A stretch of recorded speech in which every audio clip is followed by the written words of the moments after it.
Dalawang grupo mga kababayan, yung makakaliwa, si Martin Romualdez, parehong naggagamitan ito sila. Okay? So ano, bakit naggagamitan? Itong makakaliwa, gusto nilang tanggalin itong si Sara Duterte o lahat ng mga Duterte kasi nga, oh, kahit i-convict si Sara Duterte, still, itong Congress, si Martin Romualdez at mga kongresista, talo pa rin mga kababayan. Kung hindi i-convict si Sara Duterte, lalo ng talo mga kababayan. Wala talagang lusot itong mga kongresista. Okay, magandang araw po sa inyong lahat at welcome po ulit dito sa ating YouTube Tabunan PH channel mga kababayan. And nandito naman po tayo para sa ating panibagong reaction video ngayon mga kababayan. At eto, pag-usapan natin ito mga kababayan. Tingnan natin kung ano kayang nangyari or anong mga nagawa ni Martin Romualdez na kamalian mga kababayan na humantong sa ganitong situation mga kababayan. At ano rin yung nagawa ni Sara Duterte mga kababayan na kung saan nahulog itong mga kongresista dito sa Patibong mga kababayan. Okay? At ipapakita natin, explain natin dito mga kababayan kung paano in-apply dito ni Sara Duterte mga kababayan yung basic principle ng art of war mga kababayan. Kung alam nyo yan, kung familiar kayo dyan sa libro ng Art of War or kung nabasa nyo yan, most likely makikita nyo dito kung anong ginawa ni Sara Duterte dito mga kababayan, kung saan pinapakita niya yung mga ideya na nagaling sa libro ng Art of War mga kababayan. At ito pag-usapan natin. Ito maiksi lang ito mga kababayan. Point lang natin kasi sa last video ko mga kababayan, in-explain ko na rin kung gaano kagaling si former President Rodrigo Duterte mga kababayan, kung paano niya ang or anong ginawa niya na kung saan lahat ng ito, lahat ng mga kabulastugan ng mga kongresista mga kababayan ay malaman ng lahat ng tao. At importante ito kasi nga mag-i-eleksyon. At ngayon naman, papakita natin dito kung yung kay Sara Duterte naman mga kababayan. At dito natin makikita na talagang etong si Sara Duterte somehow nagmana din kay Pangulong Rodrigo Duterte. Okay, ito. Kung natatandaan niyo, may video ako na ipapakita sa inyo mga kababayan. Then discuss lang natin. Ito lang video, maiksi lang ito, okay? Ito. Ito yung time na kung saan nag-resign si Sara Duterte bilang DepEd Secretary mga kababayan. At kasi basically ito na rin yung time na kung saan tumiwalag na talaga si Vice President Sara Duterte. Ito, pakinggan muna natin. Less than 1 minute lang ito. Earlier today, June 19, 2024, I sought an audience with the President and tendered my resignation as the Secretary of Education effective July 19, 2024. I have given my 30-day notice to ensure the proper and orderly transition for the benefit of the next Secretary.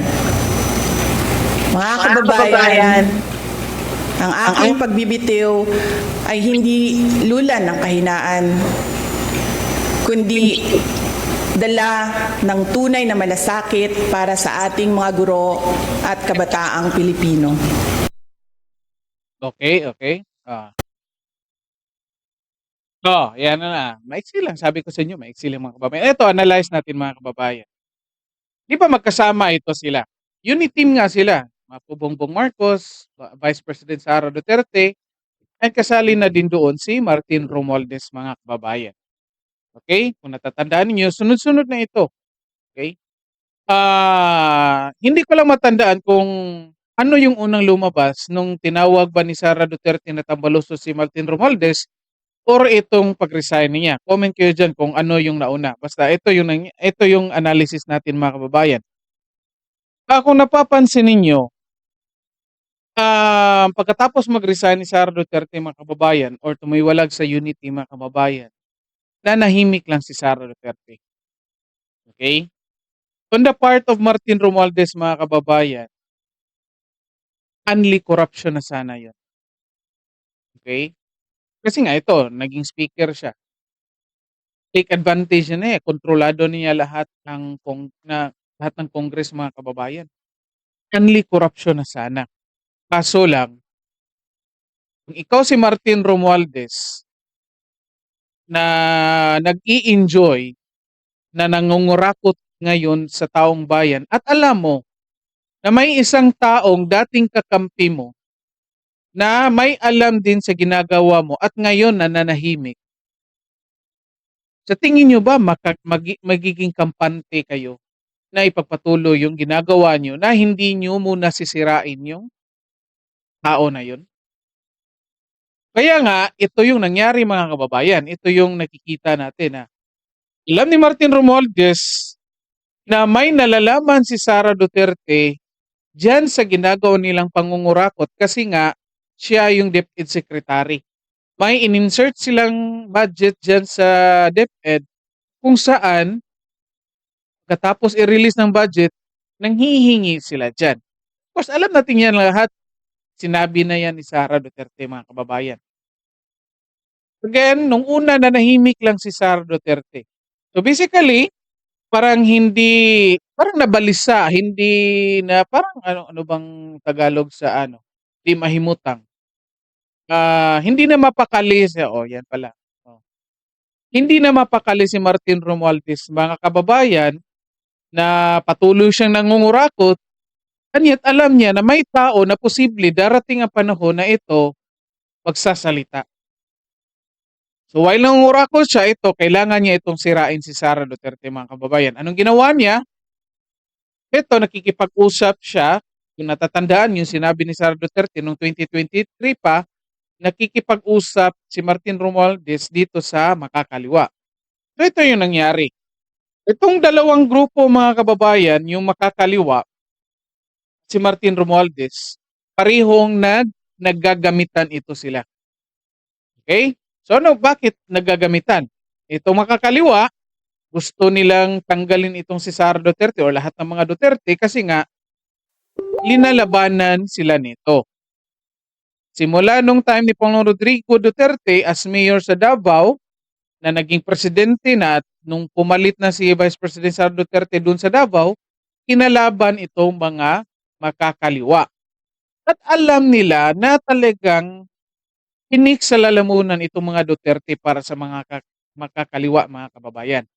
At kaya, nung nakipagsabuatan sila dito kay Martin Romualdez, nakikita nila na advantage nila yon para talaga matanggal itong lahat ng Duterte. At magiging lantara na yung mga gagawin nilang pagsasabotahe sa kung anumang plano ng gobyerno, mga kababayan. On the other hand, itong si Martin Romualdez, alam niya na itong mga makakaliwa galit sa mga Duterte, take advantage na rin na kung saan sila yung ginawang frontliners dyan sa impeachment plan, mga kababayan. So itong dalawang to, yung Romualdez at ang mga makakaliwa o lahat sila naggagamitan, mga kababayan. Diba? Tingnan nyo, saan yung role ni Sara Duterte na kung saan pinakita niya bilang yung idea ng Art of War, mga kababayan. Ito. Okay? Kasi nga, ito si Martin Romualdez, ng mga makakaliwa, feeling nila sila yung malakas kasi sila yung may hawak ng budget, kontrolado nila lahat ng kongresista, mga kababayan. Okay? Ito naman si Sara Duterte, sa kanyang pananahimik, pinapakita niya na mahina siya. Okay? Pinalalabas niya para isipin ng mga kalaban ni Martin Romualdez at ng mga kakaliwa na itong si Sara Duterte mahina ito. Walang kakampi kasi lahat ng mga kalyado nilang kongresista dati nasa kay Martin Romualdez na ngayon. Kasi nga may pera doon, mga kababayan. Oh. So, simpleng idea lang ng ng art of war yan mga kababayan, yung kung saan you are strong, pretend you are weak.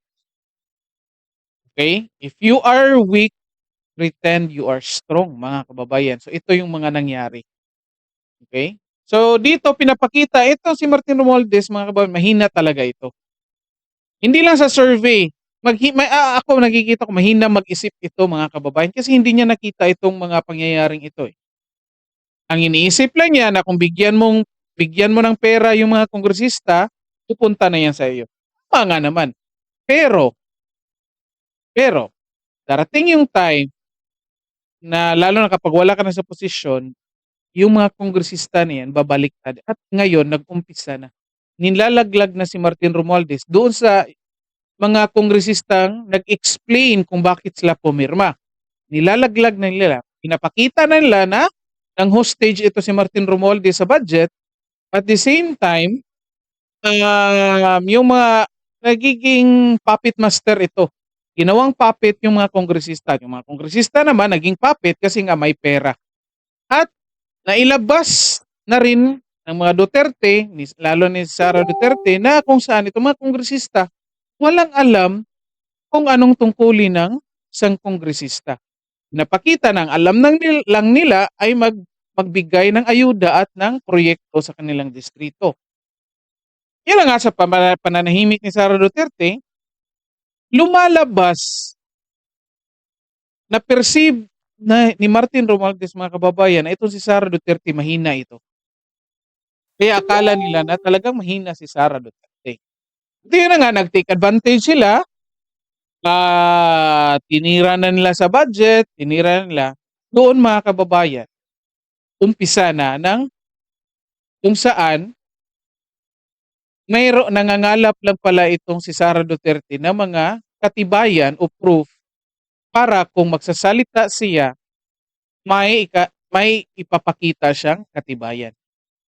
Doon na nga, nung budget hearing na, nagsalita na siya, nilabas niya yung kung anong ginagawa nilang kabulastugan, lalo na dyan sa budget, mga kababayan. O, di ba? Napakasimpleng ano lang. Ito, dito ko nakikita na itong si Sara Duterte, mga kababayan, mana talaga ito sa kanyang ama. Na, wise din mga kababayan. At talagang master itong art of war, mga kababayan. So ano na nangyari ngayon? Of course, nagkabulgara na. Na naintindihan na ng mga tao na kung saan ito palang Congress ang may malaking role kung saan yung talagang korupsyon ay nangyayari, mga kababayan. Kaya nga ito, hinostage ni Martin Romualdez yung budget para yung mga kongresista ay susunod sa kanya. At yun na nga sinasabi na ni Sara na may bigayan dyan. May insertions dyan sa budget, lahat na. And then, ito na nga, siniklaim ng ni Martin Romualdez at ang Congress na malakas sila ngayon kasi nga daw super majority, mga kababayan. Sabi nila na 80% sa mga kongresista ay kaalyado nila. So kaya feeling talaga nila na malakas sila. Oh, 'di ba? Kasi na-perceive nila na malakas sila according to numbers, mga kababayan. Ito nga, nag-take advantage sila, in-impeach nila si Sara, pero hindi nila alam na isa pala itong patibong. Hinuhulog sila dito. Kaya nga, nung nangyari ito, nalaman ng mga tao, kilala ng mga tao kung anong klaseng Congress or congressman meron tayo, mga kababayan. Ito nga, lantarang nagbebenta ng kanilang pagkatao para sa pera, mga kababayan. 'Di ba? Ngayon, sa tingin niyo ba natatalo nila dito si Sara Duterte dahil sa pag-impeach nila? O kahit sabihin na natin wala pang desisyon yung Senado, mga kababayan, kahit i-advance na natin, kahit sabihin na natin na i-convict si Sara Duterte ng Senado, Sa tingin ba ng mga kongresistang ito, natalo nila dito si Sara Duterte kasi na-convict nila at hindi na makatakbo, disqualified na, lifetime? Comment kayo dyan, sa tingin nyo ba? Ito nakikita ko mga kababayan.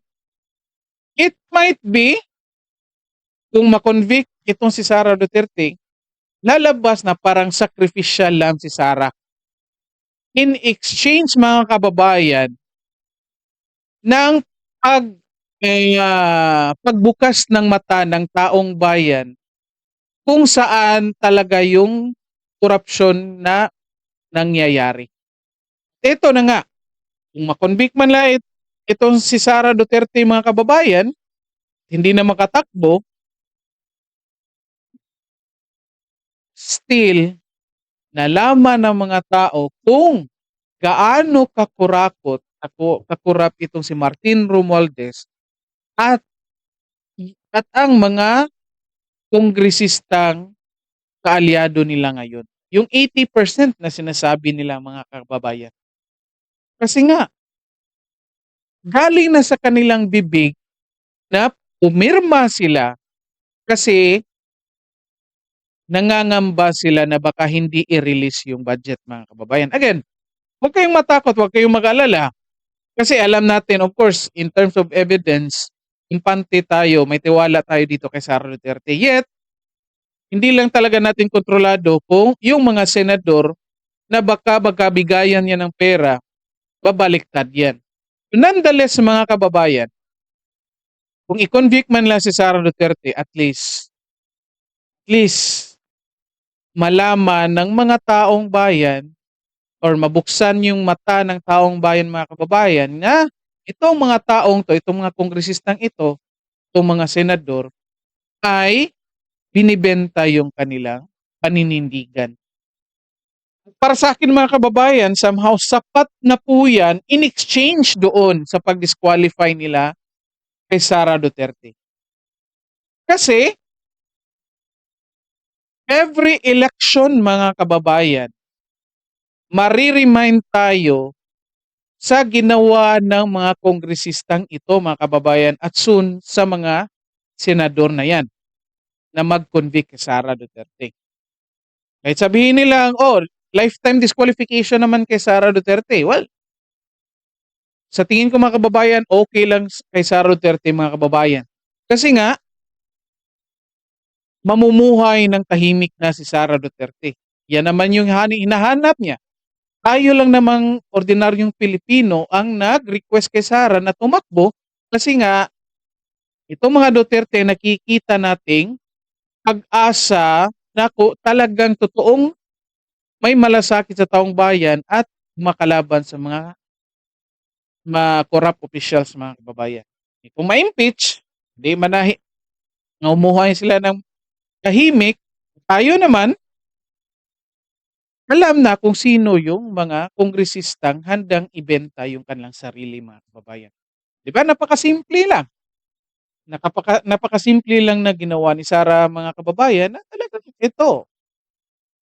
Basic art of war mga kababayan. And yet, hindi yan alam ng mga kongresista. Mga kababayan. Yun, laglag silang lahat. Until now, naglaglagan pa rin sila. Yung mga kongresistang pilit na magpalusot, kala siguro nila makalusot sila, yet habang nag-explain sila, pinapakita na nilalaglag nila dito si Martin Romualdez kasabay sa paglaglag nila mga kababayan. Napakita rin na ginagamit itong pangyarihan ng Congress kung saan rumiresback ito mga taong to doon sa mga politikong hindi sila napagbigyan mga kababayan. Katulad ng explanation ni Congressman Joe Frasco mga kababayan. Nakalain nyo yan? Bumoto siya dahil nasaktan yung damdamin ng asawa niya at nasaktan yung damdamin niya kasi may request sila kay Sara Duterte na hindi napagbigyan mga kababayan. Di ba? Yet wala yan doon sa grounds for impeachment. Yet yan yung rason nila mga kababayan. Di ba? At ito, nakikilala ng tao itong mga kongresista nila. What if hindi i-convict si Sara Duterte ng Senado, mga kababayan? Sinong talo pa rin? Oh. Kahit i-convict si Sara Duterte, still, itong Congress, si Martin Romualdez at mga kongresista, talo pa rin, mga kababayan. Kung hindi i-convict si Sara Duterte, lalo ng talo, mga kababayan. Wala talagang lusot itong mga kongresista na ito. Okay? So comment kayo dyan kung ano sa tingin nyo, mga kababayan.